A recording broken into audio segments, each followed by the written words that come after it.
Namahagi ng mahigit 100 ambulansya si Pangulong Ferdinand R. Marcos Jr. para sa mga lokal na pamahalaan, lalo na ang nasa malalayong lugar na nangangailangan ng serbisyong medikal. Yan ang ulat ni Kenneth Pasyente. Mas mabilis na access sa healthcare. Yan ang target ng pamahalaan na maibigay sa mga LGU, kasabay ng pamamahagi ng patient transport vehicles na pinangunahan mismo ni Pangulong Ferdinand R. Marcos Jr.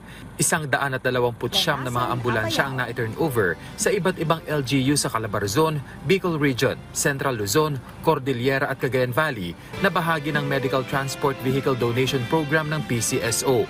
Ayon sa Pangulo, malaking bagay ang mga ambulansyang ito sa pagbibigay ng atensyong medikal, lalo na sa mga malalayo at underserved na lugar sa bansa, lalo na sa panahon ng mga sakuna.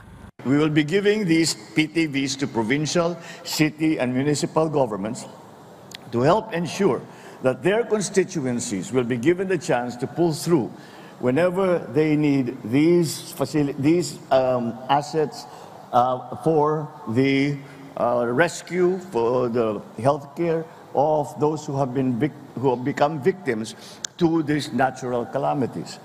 These vehicles are vital resources to support our heroes in the medical field, our first responders. Inatasan naman ng punong ehekutibo ang PCSO na patuloy na magsumikap na mas palakasin pa ang ganitong uri ng inisyatiba na malaking bagay anya sa pagpapataas ng kalidad ng healthcare system sa bansa. Kasabay ang paghimok din niya sa mga LGU na gamitin ng tama ang mga ambulansya sa pagbibigay prioridad sa interes ng kanilang nasasakupan. I am confident that we can build a bagong Pilipinas where no Filipino will be left behind, be it in healthcare or in any other opportunity to live meaningful, prosperous, and healthy life. It is what our people need. It is what Filipinos truly deserve. Tiniyak din ng punong ehekutibo na tapos na ang palakasan system sa pamahalaan. Giit niya, lahat ay mabibigyan ng pantay na trato lalo na sa pagbibigay ng pangangailangan ng bawat komunidad. Dahil alam ko naman ang sistema na nung gobernur ako, kung malakas ka, makakakuha ka ng ambulance. Kung hindi ka malakas, ay mababa ka sa listahan. Kaya ko hindi naman dapat pinupolitika ang healthcare system natin. Kaya siguro ay ang malaking pagbabago rito ay hindi na kayo pupunta sa PCSO o sa akin o sa gobernur ninyo o kung kanino, senador na kaibigan nyo, ang congressman nyo, sabi, pakiusap naman, wala kaming ambulance.